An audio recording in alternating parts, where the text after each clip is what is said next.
Tous, je fais une partie aujourd'hui de Warhammer Underworld saison 3 avec moi je vais tenter de jouer les ghouls contre les orques du fiston qui s'est déplacé comme ça. J'avais gagné le plateau et j'ai mis en longueur pour essayer de bénéficier de l'activation de l'exaltation à la fin d'un tour, on verra si ça porte. J'ai mis mes cris de boule devant, donc j'ai fait mes tirages de cartes, mon fils aussi, et donc on va pouvoir attaquer le tour 1. Donc c'est vraiment un premier test des ghouls, on va voir ce que ça donne. J'ai pas fait de super tirage de cartes, je crois que lui apparemment, vu le sourire qu'il avait, c'est qu'il avait ce qu'il fallait. On va voir ça, donc on va attaquer le tour 1, c'est parti.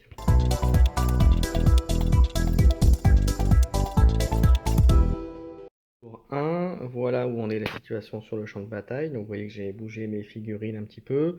Je contrôle l'objectif 4 et quant à l'orque, eh ben, il est rentré. Par contre, il n'y a qu'une seule figurine sur mon plateau. Donc du coup, j'ai pu exalter les figurines survivantes. Vous voyez qu'il m'en a tué 2. Donc au prochain tour, mon Crack Maroc va pouvoir utiliser son appel des ghouls.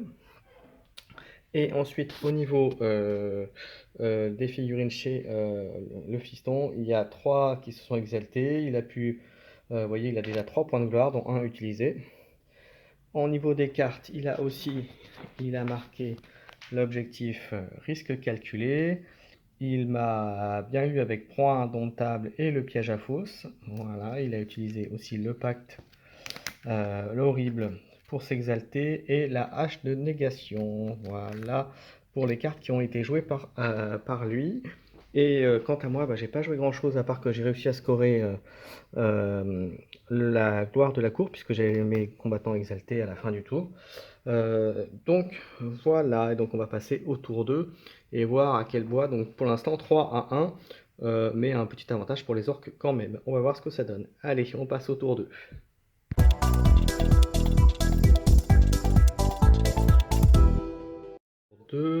Comment ça continue? Donc les orques ont avancé.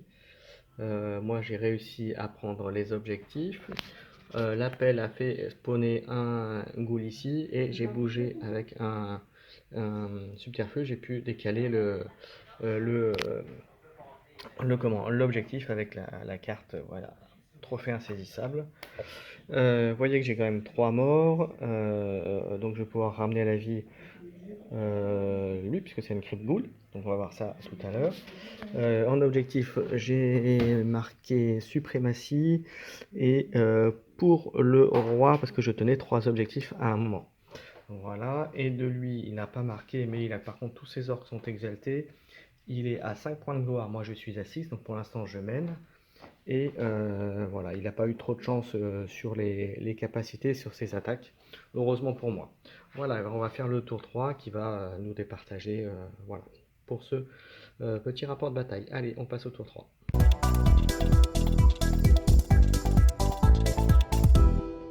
Alors c'est parti, fin du tour 3, voilà où sont les orques. Mes ghouls sont, ce qui reste sont là. Il a tué mon chef et il a scoré 12 points de gloire et moi j'en ai scoré 10. Alors j'ai pu scorer des scores parce que j'ai tué une de ses figurines et fait une conquête rapide puisque je possédais un objectif dans mon territoire et chez lui. Et quant à lui, il m'a scoré n'arrête pas de frapper et je ne sais plus quel est l'autre qu'il a fait. Pareil en combat, enfin donc au total il est quand même arrivé à 12.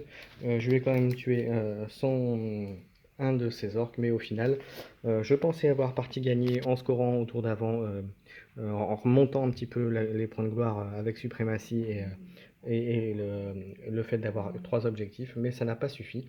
Et donc je me suis fait battre par les orques. Mais les ghouls sont quand même... il y a quand même des bonnes choses et mon tirage n'était pas exceptionnel. Mon fils à un moment au tour 2 a pas eu de carte exceptionnelle non plus, donc ça s'équilibre. Donc globalement la bande est très équilibrée et tient la route, beaucoup plus en tout cas que ma partie de test contre les elfes. Voilà, ben, j'ai terminé. J'espère que ça vous a plu, puis je vous dis à bientôt.